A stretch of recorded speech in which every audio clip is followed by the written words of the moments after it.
Lodge is a 25-bedded neuro-rehabilitation unit. We specialise in the rehabilitation of people who've had brain injuries, needing that enhanced and one-to-one supervision. At the very beginning, staff were a little bit hesitant because they'd seen a lot of technology poorly implemented in the past. We've worked quite closely with staff to have focus groups and workshops to discuss certain technologies and ask them how they see it would work best. So getting their input to actually understand how processes currently work and how digital intervention can actually improve those processes.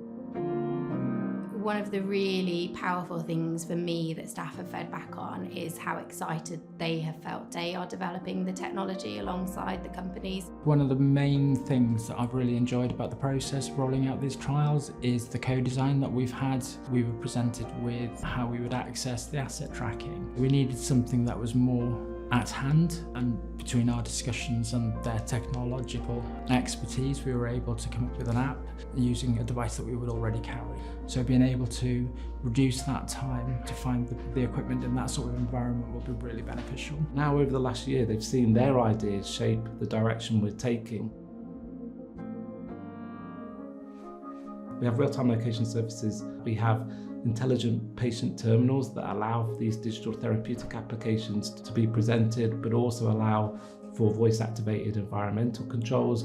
We have digital signage at the building that has a digital replica of the building where you can see which rooms are in use and you can book pieces of equipment. We have artificial intelligence with CCTV to help reduce the risk of patients wandering or absconding. And so that's a collection of the different technologies that are in place at this point in time.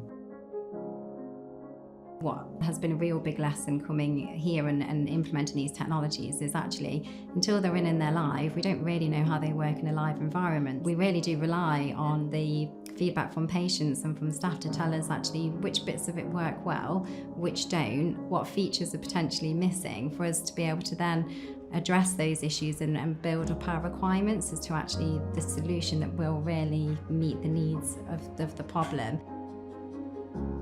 If you look at the journey that we've been on over the last year, co-design puts them and the patients at the very heart of what we're doing. And quite often, staff become the passive recipients of technology, so they're not actively involved.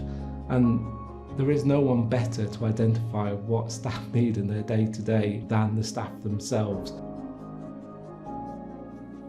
So another part of the technology that we're trialling is the camera systems and the digital tripwires. What we find is that a lot of our patients, because of their cognitive impairment, they often try to abscond or leave the building. In order to maintain their safety at the moment, we have to place a member of staff with that patient 24/7. So by using the technologies, we can digitally prevent that abscond risk, but equally giving that patient the independence.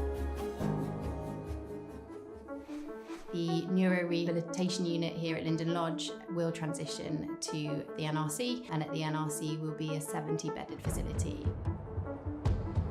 We're going to have access to things that we've never even dreamt of having access to. Really pioneering rehabilitation and work towards creating a centre of excellence where we can create the national standard for rehabilitation. The evidence-based approach that we've taken with the co-design with patients and staff at the centre has been watched very closely, because historically it's not how things have been approached. It's been in the hands of patients and staff who've got real insight on what the final product needs to be. So I think the future is incredibly exciting.